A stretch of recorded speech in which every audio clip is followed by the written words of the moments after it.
Hey guys, and welcome to the Working Money Channel. So I wanted to start off with T-Hole Benedict XRP's tweet here. Early Ripple partner Bexis, first to integrate with Brazil's new real-time payment system for international transfers. So these guys are an early Ripple partner. Brazil-based digital bank Bexis, I hope I'm pronouncing that right, put it down in the comments if I'm not, has announced releasing a new solution that allows cross-border transactions to tie up with Pix on a 24/7 basis. The platform developed by the bank is the first to connect international payment services to Pix, the central bank instantaneous transfer system. Recently, Bexis has been completing more than 1 million international payments through Pix per day, the company states. The solution was made available to customers in early May 2021, and for that month, more than 75% of the transactions went via Pix. So Brazil, an interesting market for Ripple. We know that last year, or was it last year? I think it was in 2020, Brad Garlinghouse was in Brazil and did have a meeting with, I believe it was the head of the Brazilian central bank. We know Ripple has partners in Brazil like Bexis, and now we're seeing this. So, of course, this Ripple page on their website from back in 2017, just noting Bexis Banco is indeed a Ripple partner. Wanted to thank T-Hole Benedict XRP for posting that. We also have this guy's from Mike Manfield here on Twitter, posting this tweet out, a Finextra article talking about Ripple partner Siam Bank, Thailand's first and oldest bank, and Thunes, a global leader in cross-border payments, today announced a partnership to enable customers and businesses overseas to send funds to Thailand faster, cheaper, and with higher transaction limits. So, sounds like it would be running on Ripple. Locals and experts in Thailand will now be able to receive payouts in real time directly into their bank accounts from all over the world. Existing methods of cross-border money transfer into Thailand are often slow, unreliable, and burdened with high fees and low transaction limits. With the help of Siam Commercial Bank, Thunes' global customers are able to send transactions to Thailand more quickly, securely, and cost-effectively, helping to satisfy fast-rising demand for the seamless movement of funds across borders. Senders can now transfer money via Thunes' global network to Siam Bank's 16.4 million customers and all other bank account holders in Thailand. Along with customer remittances, Siam Commercial Bank will also be able to facilitate B2B transactions such as mass payouts in Thailand on behalf of enterprises based in other parts of the world. And just a quick quote here, Thunes is a leading way for global cross-border payments, and this is recognized by the caliber of our partners. Now, they're likely not just talking about the partners that are evident that we speak of, but the behind-the-scenes partners too, the ones really making that technology available, namely Ripple. Using RippleNet technology, we are now honored by the addition of Siam Commercial Bank to our global network. This new partnership demonstrates our deep local knowledge of an important Southeast Asian market and builds on our experience in successfully overcoming compliance obstacles and understanding the country's local banking landscape. So this coming from Andrew Stewart, the global head networks of Thunes. Interesting to note, wanted to thank Mike Manfield for posting that. I also got this guy's from the Cryptic Poet. Monetary Authority of Singapore launches Global CBDC Challenge, and it will be supported by Ripple partner Mojaloop, or rather the Mojaloop Foundation. And so we know that Ripple is a partner of the Mojaloop Foundation. But this right here, the Monetary Authority of Singapore today announced the launch of a global challenge for retail central bank digital currencies, or CBDC solutions. The Global CBDC Challenge is what it's called, launched in partnership with the International Monetary Fund, the World Bank, Asian Development Bank, United Nations Capital Development Fund, United Nations High Commission for Refugees, United Nations Development Program, and the Organization for Economic Cooperation and Development. The Global CBDC Challenge seeks innovative retail CBDC solutions to enhance payment efficiencies and promote financial inclusion. So boom, another promotion here. And this just an article from late last year, Ripple and Mojaloop Foundation creating a more financially inclusive future. So you guys got to see this as a positive thing. You know, Ripple in the mix. Ripple partnered with the biggest players in the financial world, the ones that are promoting this integration, the ones that are promoting this interoperability, the push for a new financial future. And, you know, to think that Ripple's going to be left out of this, you know, if some people still had questions about Ripple's role in this integration, I think you likely should do some more research. I mean, it's no surprise to me. I've been doing this research for a long time now, but to see these connections, you know, to see them continuing to grow, other than in some cases, of course, we had the MoneyGram thing where that disintegrated, unfortunately, because of the Ripple and XRP lawsuit. That was a bit of a blow. I mean, I'm not going to lie. We were getting a lot of negative news at that time. But I think at the end of the day, we got to look at the bigger picture, the overall picture. Take a look at what's going on around the world and not just in the United States. Take a look at how Ripple is influencing this new financial system and take a look at the partners they have and not only that, the companies that they're connected to, that they're sponsoring, and other partners that are sponsoring things that are Ripple related. So it all kind of glues together when you look at the bigger picture. I wanted to thank the Cryptic Poet for posting that. I also saw this guy's from Overseer. So this with regards to Goldman Sachs, okay, straight from Goldman Sachs. Think of what they're saying here, okay?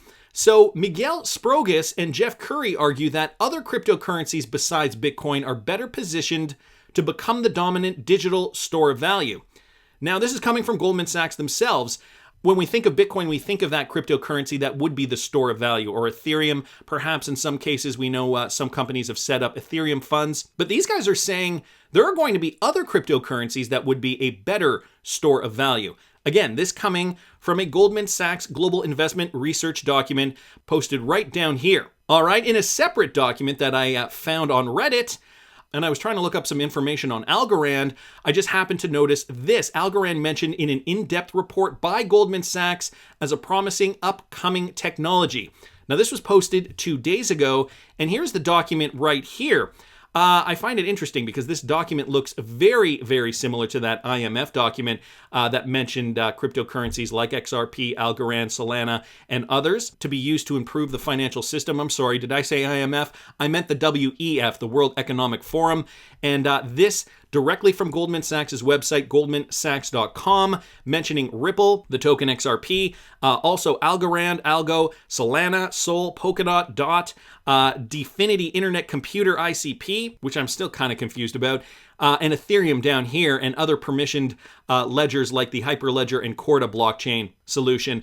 Of course, there are pros and cons to these. It's interesting, though, when looking at the pros, cheap and fast settlement for global transfers, this for Ripple specifically, and the cons, somewhat centralized, and there's an ongoing SEC lawsuit. Well, I can understand the lawsuit part, but somewhat centralized? Really, guys?